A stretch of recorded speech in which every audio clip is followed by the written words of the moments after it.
Hola Paola, hola Laura, ¿cómo están? Muchas gracias por la invitación. Buenos días. Buenos Buenos Bueno, días, días. Flor. Bienvenida.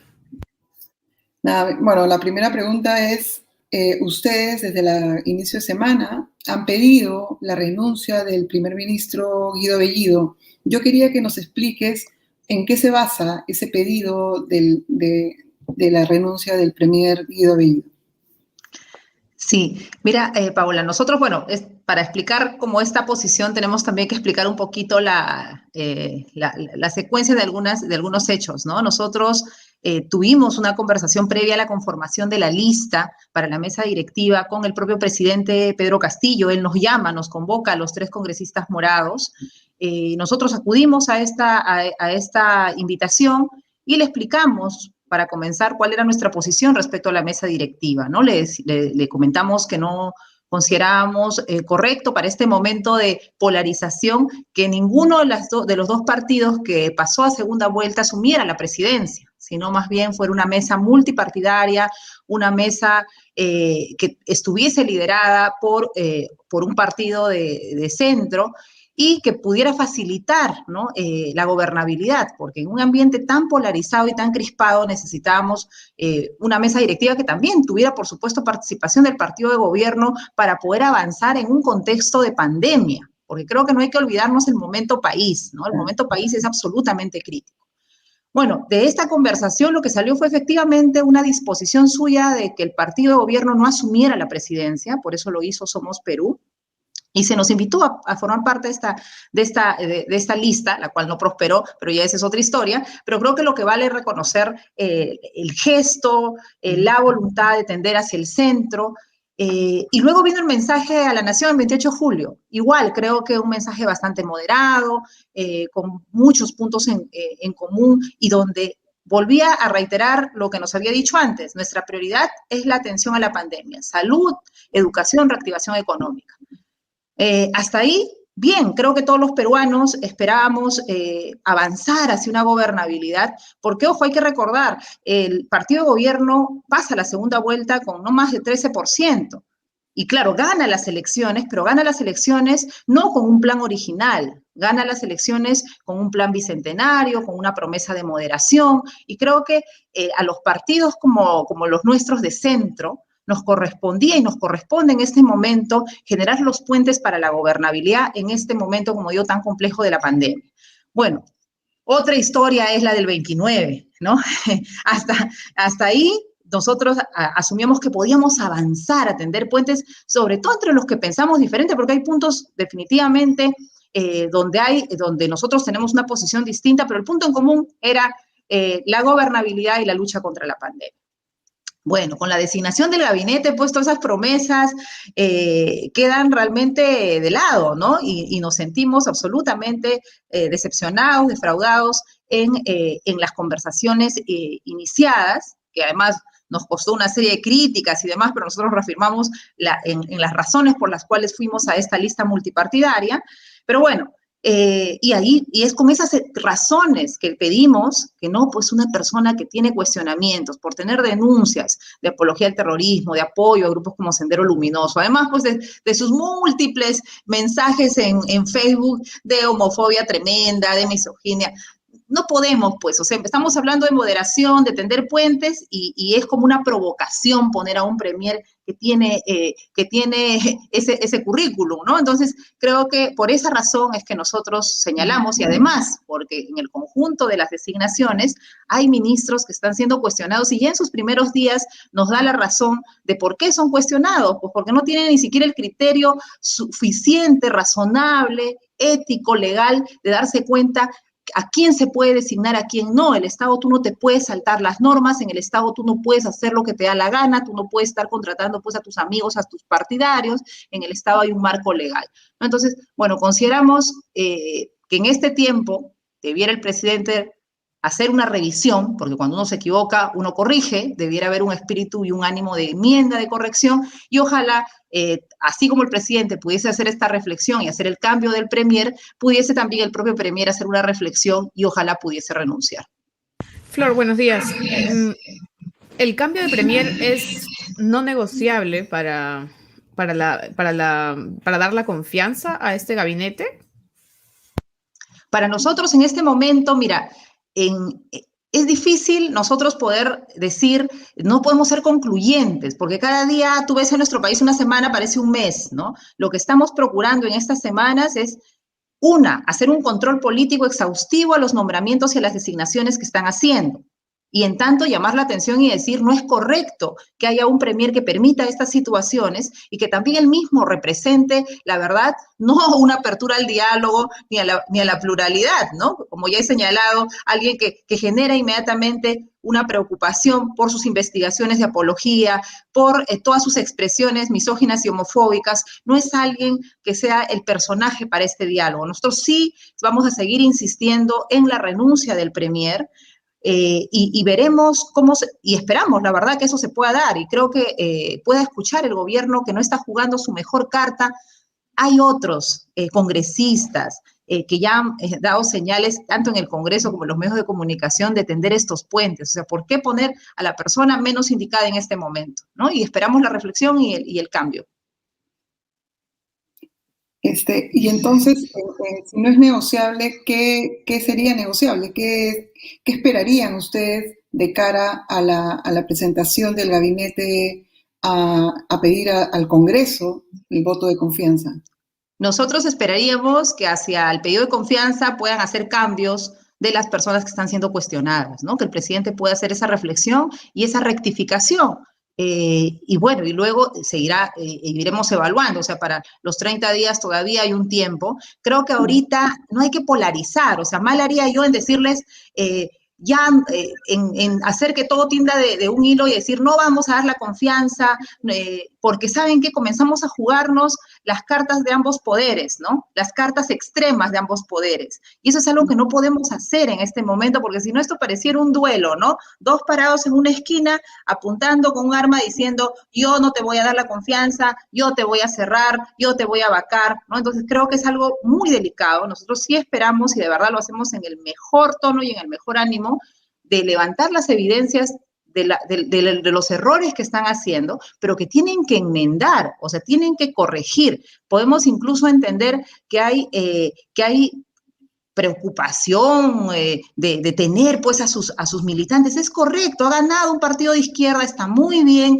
tienen el derecho de poner a sus militantes, por supuesto, pero no pueden pues poner a los militantes que son los más distantes del diálogo y los que no cumplen el perfil, ¿no? Entonces creo que aquí no es un tema, además como algunos también lo han querido enfocar, ¿no? Es que quieren a la élite intelectual, profesional de Lima en los cargos y no quieren a los profesionales de regiones. Por favor, no llevemos, ¿no? He estado leyendo, por ejemplo, la entrevista del premier. ¿Cómo va a tender puentes haciendo ese tipo de declaraciones? Pues, o sea, aquí no se trata de provincianos versus limeños. Yo soy provinciana. O sea, yo soy de Anca, soy de un barrio de Lima, de Caraballo. Yo me he hecho desde abajo, ¿no? Y estoy donde estoy gracias a la meritocracia. Y eso es lo que le estamos pidiendo. ¿Cuántos profesionales destacados hay en las regiones, directores regionales, gente competente? Llámenlos, convóquenlos. Decían, vamos a darle al pueblo lo mejor del pueblo. Eso no es lo que estamos viendo. Muy bien, Flor. Y no sé si en este tiempo ha pasado poco más de una semana desde que asumió el gobierno de Castillo. Los reclamos de ustedes, ¿tú sientes que están llegando a buen puerto? ¿Crees que hay poco a poco un propósito de enmienda? Salvo el premier, por supuesto, porque han ido bajándose varios directores, ¿no? Cuestionados. Han ido corrigiendo. Nosotros enviamos, como los 3 congresistas morados, una comunicación al Contralor. El Contralor ha activado una serie de acciones de control en las instituciones. Hay enmienda, efectivamente, eso tenemos que reconocerlo también, pero igual siguen las designaciones, ¿no? Entonces estamos alerta, hemos enviado una comunicación a la presidenta de Servir. ¿Por qué? Porque en el Estado hay perfiles. No es que tú llegas y dices, mira, yo quiero que mi amigo entre. En el Estado hay un manual de clasificador de cargos, existen ya los perfiles establecidos, hay normas que regulan esos perfiles. Ojo, claro, también la autoridad puede decir, cámbiame el perfil y la cosa se hace absolutamente legal, pero a esos temas tenemos que estar alertas, porque por algo hay un perfil, pues, porque las instituciones son complejas y requieren un expertise. Vemos una actitud de corrección, por eso insistimos con el presidente a que así como se están corrigiendo en los casos más saltantes, yo diría hasta escandalosos, de designaciones pues, que no tienen nada que ver con los perfiles que necesitan las instituciones, puedan hacer la corrección también con un premier que, como digo, en una entrevista lo que hace es inmediatamente decir que casi este es pues un no reconocimiento a un profesional provinciano y demás versus la élite. Por favor, o sea, no extrememos otra vez y pongamos la atención de que acá hay un tema de lucha de clases, ¿no? O sea, creo que efectivamente en nuestro país hay un racismo, hay un clasismo que tenemos que combatir, pero en este momento las decisiones de política no pasan por ahí, pasan por poner a los mejores cuadros para generar gobernabilidad. Y ese es nuestro pedido. Uh-huh. Una consulta. Ustedes han tenido una reunión como bancada morada con el contralor Nelson Chac. Esa reunión tenía como fin, digamos, no solo el tema fiscalización, sino, me imagino, hacer un seguimiento a todos los nombramientos del nuevo gobierno. ¿Puede contarnos un poco de esa reunión? Sí, nosotros le hemos dirigido los 3 congresistas del Partido Morado una comunicación al Contralor y hemos coordinado cuáles son las acciones que ellos están tomando y de hecho van a emitir informes progresivamente a los diferentes hallazgos y están tomando cuenta desde las denuncias que van llegando, además de oficio están haciendo este trabajo. Y lo que hemos coordinado es también que esta información pueda llegar al Congreso para cumplir nuestro rol de control político. Entonces, es combinar la acción de fiscalización con la acción de control político que podemos hacer, ¿no? Y como digo, también vamos a coordinar con Servir, tenemos reunión mañana lunes con la presidenta de Servir para que nos dé a conocer cuáles son esos instrumentos de gestión donde están los perfiles que tenemos, con lo cual verificar cuando se designe a los altos funcionarios en el Estado, ¿no? Entonces tenemos que estar alerta. Yo creo que este es un trabajo ciudadano también, este es un trabajo también de los medios de comunicación. El Estado es la organización que vela por los derechos de la gente. Y para que gestionen los servicios, las entidades, necesitamos a los mejores. Los mejores no son de Lima, los mejores están a nivel nacional. Entonces, creo que eso hay que mantenerlo. Los procesos de modernización del Estado nos han permitido avanzar. Antes, ustedes recordarán, bueno, yo recuerdo, entraba un partido y no había revisión de perfil, y era un copamiento. Bueno, yo trabajo 20 años en el Estado, entré muy chica al Estado y he visto, ¿no?, momentos políticos en los cuales tú veías y tu jefe, tú podías ser asistente y tu jefe no sabía ni lo que tú sabías, ¿no?, siendo asistente. Entonces, esos tiempos no pueden volver. Entonces, el Estado ha buscado mecanismos de protección de la propia institución poniendo perfiles. Entonces, lo único que le pedimos al gobierno es respeta los perfiles, pon lo mejor de tu gente, porque además eso le va a servir, le va a devolver en términos de gestión, porque si pone buenos perfiles, buenos profesionales, van a hacer una buena gestión. Aquí no se trata de que queremos que pongan a A, B, no, pongan los mejores y eso va a revertir en una buena gestión para ti y mirando al ciudadano, va a revertir en una buena gestión para los ciudadanos, para las ciudadanas. No podemos volver a caer a los tiempos del partidismo, al copamiento político por el copamiento. O sea, aquí pueden venir los altos funcionarios del Partido Perú Libre, por supuesto, pero que cumplan el perfil y que hagan bien su trabajo. Uh-huh. Muy bien, Flor, ya que hablas de buenas gestiones, se escucha raro, pero ya que hablamos de buenas gestiones, hay un tema pendiente en el gobierno y en el pasado, ¿no?, que es el trabajar por el regreso a clases de los chicos, sobre todo en la etapa escolar. ¿Cómo ves eso? Y si se ve que el gobierno tiene una intención de cumplir, por lo menos en este semestre o el próximo año, ¿qué es lo mejor que en tu cabeza está que debería pasar? Mira, una cosa buena es en el anuncio de 28 hablaron de declarar en emergencia la educación. Eso es algo bueno. En el Estado, cuando tú declaras en emergencia, puedes hacer las cosas administrativas mucho más rápido. Entonces, como que hay un fenómeno natural, declaras en emergencia una zona y el Estado se puede mover a una velocidad que no se mueve generalmente. Eso es algo bueno. Tienen que sacar pronto un decreto supremo señalando esa emergencia que abarca, Eso ya debiera, yo voy a estar en las siguientes semanas también molestando al ministro de Educación, diciéndole que nos cuente y cómo colaboramos en ese trabajo, ya, porque la declaratoria de emergencia no es solo, yo lo digo en 28 de julio, la declaratoria de emergencia supone un decreto supremo, supone acciones, supone planes, supone presupuestos. Entonces ahí va a venir nuestro trabajo de control y también de apoyo. Lo vamos a tener al ministro ahorita. O sea, ahí estaré atenta escuchando a ver qué cosas está planteando en ese sentido.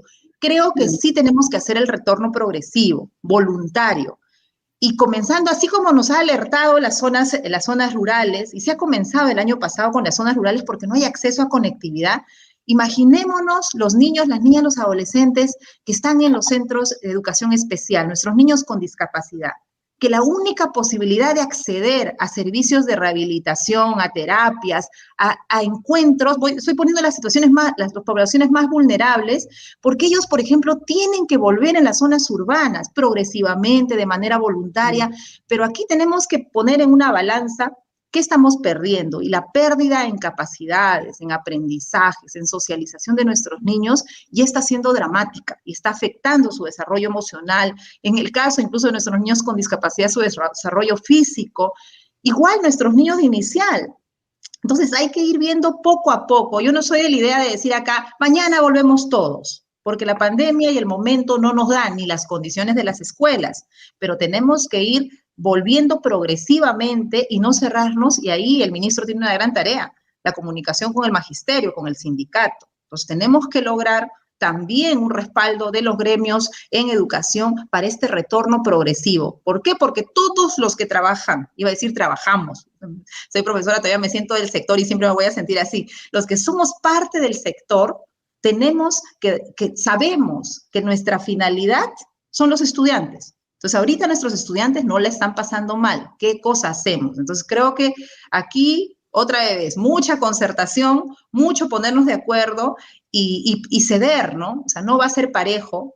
Volverán, pues, por días, algunos sí, algunos no, algunos maestros posiblemente todavía no puedan, otros sí, pero algo que es básico, y es ojalá haya un vacunatón educativo, varios vacunatones educativos. No nos falta mucho en términos de vacunación a los maestros, porque por los grupos etarios hemos ido cubriendo. Nos falta poco más de 200. ¿Qué es un vacunatón educativo? ¿A qué se refiere? Ahorita tenemos el gran vacunatón todos los fines de semana, ¿no? Para toda la ciudadanía. Bueno, si el gobierno estableciera vacunatones educativos durante 3 fines de semana, te aseguro que cubrimos al total del personal de educación. Y con eso cubierto un requisito que te pide el personal, vacúname para yo poder asistir con tranquilidad, que también es un derecho justo, o sea, como hay que ponernos también del lugar de todos, ¿no? Entonces, sí creo que el gobierno tiene que pensar, mira, ya han vacunado a todo el personal de salud. Perfecto, han vacunado a los psicólogos a través de sus colegios profesionales. Bueno, vacunemos a todo el personal del sector educación y hagamos el retorno progresivo. Ahora no hay el tema de que no hay vacunas, hay que priorizar y la verdad, miren, hay gremios que van pidiendo, ¿no? La reactivación, que abran los cines, que abran los casinos, que abran, y yo digo, ¿quién pide que abran las escuelas? O sea, hay una pérdida ahí que no lo vemos ahorita. La pérdida de capacidades se ve en generaciones. Los problemas de salud mental no lo vemos ahorita, más allá del mal humor de repente de nuestros niños, de nuestros adolescentes, pero eso va calando en su autoestima, va calando en su forma de socialización, en sus aprendizajes y demás. Y de verdad que yo creo que ya hay que comenzar con una estrategia progresiva, voluntaria, de mucho consenso, y ojalá, bueno, ahora que van a tener al ministro, estaré escuchando atenta qué nos cuenta en estos avances que son de verdad en este momento país sumamente importante. Ya lo están haciendo, lo está haciendo Colombia, lo están haciendo los países vecinos, y siempre no hay que vernos solo a nosotros, ¿no? Hay que vernos siempre también en la región para ir tomando las mejores decisiones. Usted también ha sido ministra de Educación. Cuando usted era ministra de Educación, el presidente Martín Vizcarra le pidió poner a alguien al tarjetazo en algún puesto. ¿Le pasó eso y digamos, le pasó o no le pasó? ¿O cómo ha sido? Porque me imagino que nunca es fácil tener un cargo tan alto y no tener las presiones del caso, ¿no? Mira, hay cosas que uno negocia cuando acepta ser ministro, ser ministra o un cargo de alta dirección, ¿no? Y algo que siempre yo he planteado, y eso te marca ya un punto de partida, es que el personal lo decido yo. Entonces, lo decido yo en el campo que me corresponde, los viceministros, por ejemplo, ¿no? Y claro, ya hacia abajo son los viceministros, los directores, los que van haciendo las designaciones. Un ministro tampoco ve todos los cargos que se nombran en un ministerio, pero los cargos de directa designación del ministro o la ministra tienen que ser potestad del ministro porque son los que van a hacer la gestión. Entonces, eso es algo que se conversa al arranque, ¿no? Y creo que en mi caso, la verdad, en todos los puestos que he tenido, siempre he tenido libertad para designar a los mejores cuadros. Yo he trabajado siendo directora regional con gerentes públicos. O sea, siempre he creído y toda mi trayectoria está orientada a buscar la meritocracia. Entonces, por mi propia experiencia también, como les comentaba, entonces creo que no es sano que puedas tú nombrar a quien sea solamente porque es amigo o es recomendado, ¿no? Incluso los recomendados se revisan, se miran, si cumplen el perfil, los entrevistas y va para adelante, pero no es el criterio, no puede ser la regla, ¿no? Entonces, pero bueno, eso es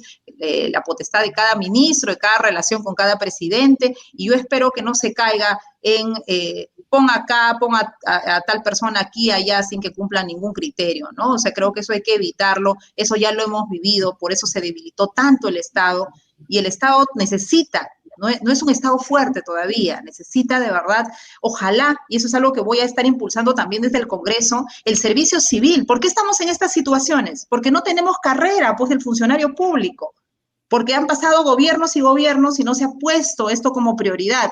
Acá recordarán algunos gobernadores regionales, cuando estaba de ministra, quedamos 8 regiones, iban a poner gerentes públicos en sus cargos de directores, en sus cargos de jefes en las UGELs y en las direcciones regionales. ¿Por qué? Porque los directores de UGEL, mira, ya son por carrera magisterial. Eso es algo muy importante. Entonces, ya hay el sector educación, los maestros ya hemos transitado hacia la meritocracia, pero nos falta que el resto del Estado transite.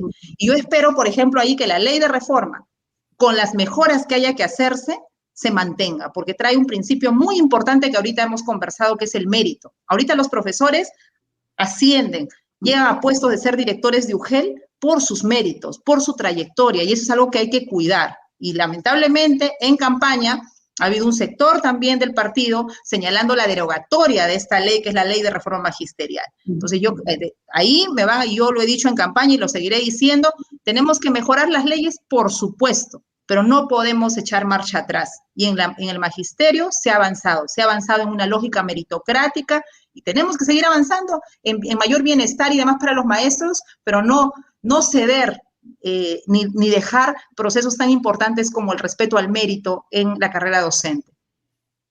Así es, Flor. Y en el sentido del enfoque de género, la educación con enfoque de género, que, digamos, cómo luchar para que siga siendo parte de la formación tanto de docentes como de los chicos en edad escolar. Mira, aquí conecto con la primera pregunta, ¿no? Imagínate, nosotros queremos una educación ciudadana, una educación igualitaria, que no haya discriminación de ningún tipo, ni estereotipos en nuestra educación, chicas para acá, chicos para allá, y menos, ¿no?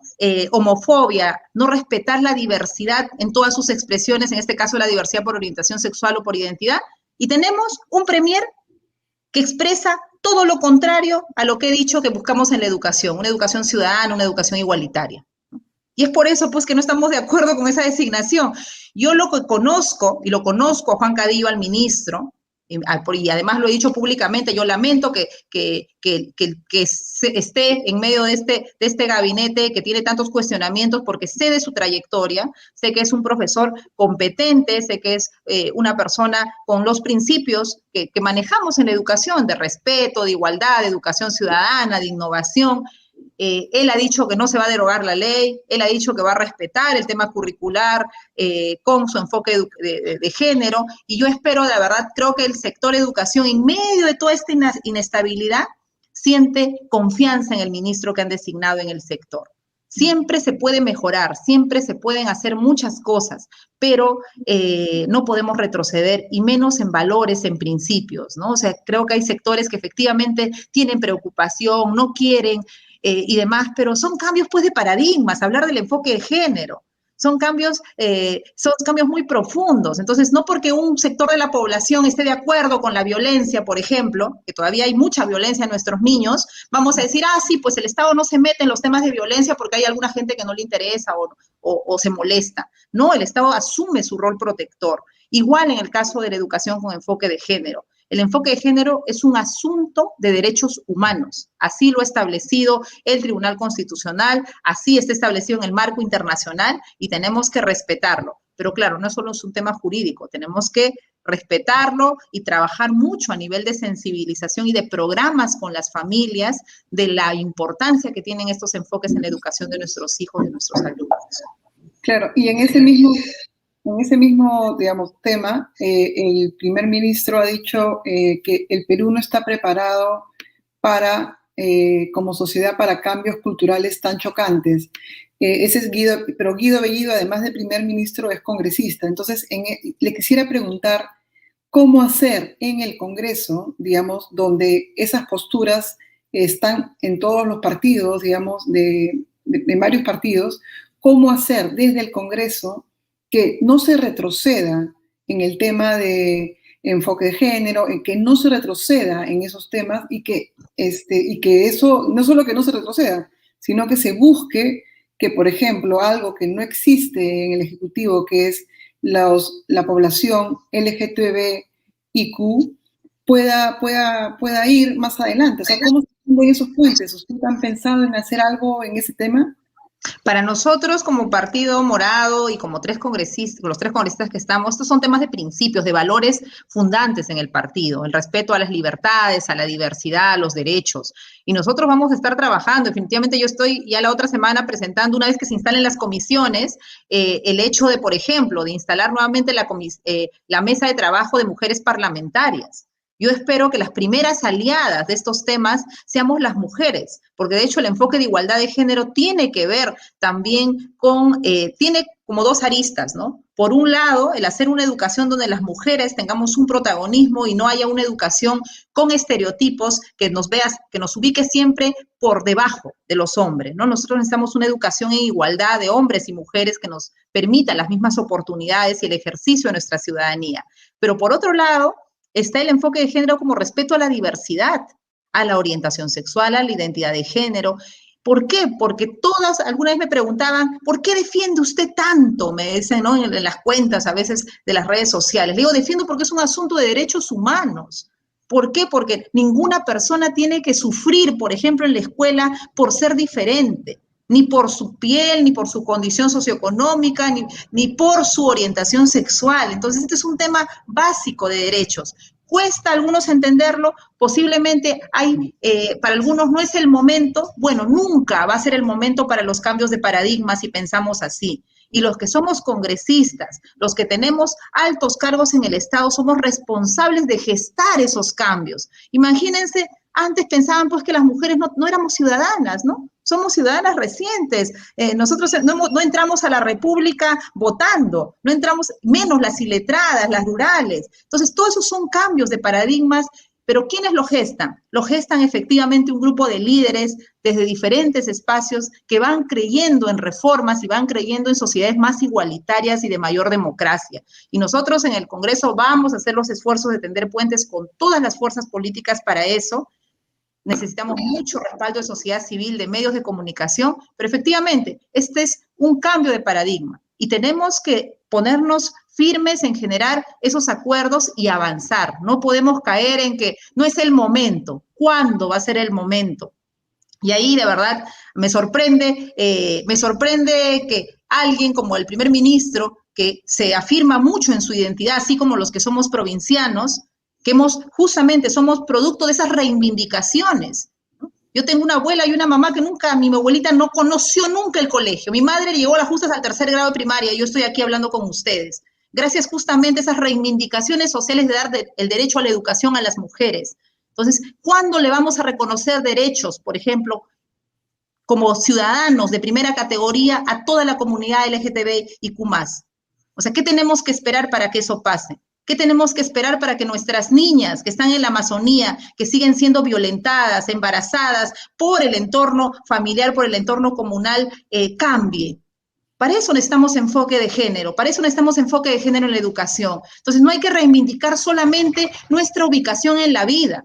O sea, no hay que reivindicar solamente yo soy campesino y llegué hasta aquí. Sigue habiendo discriminación en nuestras comunidades indígenas, en nuestras comunidades rurales, en las ciudades. Y para eso necesitamos un Consejo de Ministros liderado por un premier que mire a todos los ciudadanos, a todas las ciudadanas como iguales, como ciudadanos y ciudadanas de primera categoría, sin distinción de clase, sin distinción de color de piel, sin distinción de condición socioeconómica. No podemos relacionarnos en el Estado desde el sentirme más o sentirme menos. Aquí todos somos iguales y esa responsabilidad gigantesca la tenemos los congresistas, los funcionarios en el Estado. Muy bien, muchísimas gracias, Flor, por tu tiempo y por estar aquí. Nos hemos pasado mucho de tiempo, pero un placer escucharte como siempre. Muchísimas gracias. Muchas gracias, nada, y seguimos adelante porque estas situaciones complejas y de verdad que para mí no son cuestiones solamente de mi función como congresista, para mí estas causas son causas de vida como ciudadana, como mujer, como provinciana, y vamos a seguir, y como maestra, que trabajo en este tema de la educación igualitaria desde los inicios de mi carrera y son, como digo, parte de mi vida y así como la de ustedes, ¿no? De los que nos están escuchando y nos están viendo y necesitamos unidos para avanzar en estas causas que parecen que no es su momento, pero siempre hay un momento para cambiar las cosas. Gracias y gracias por el optimismo, Flor. Bonito domingo. Hasta luego. Gracias a ustedes. Bueno, vamos a pasar